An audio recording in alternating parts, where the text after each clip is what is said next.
No, tukaj držim jaz v rokah lovor.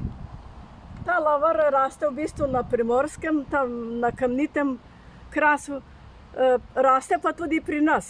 Meni ga še ni uspelo vzgojiti. Poglejte tukaj tele črne jagode. To so strupene, sicer ima dosti eteričnega olja vseb. Te liste jaz uporabljam v vsaki hrani. Tudi tisti krompir, ki ga kuham, ki se v oblicah je, ali pa ki je cel kuhan. Dam noter, ne vem, zakaj meni to odgovarja, no. Da bi pa čaj kuhala, pa jaz to ne pripravljam čaja, ker se mi zdi, da je res rahlo strupene so jagode.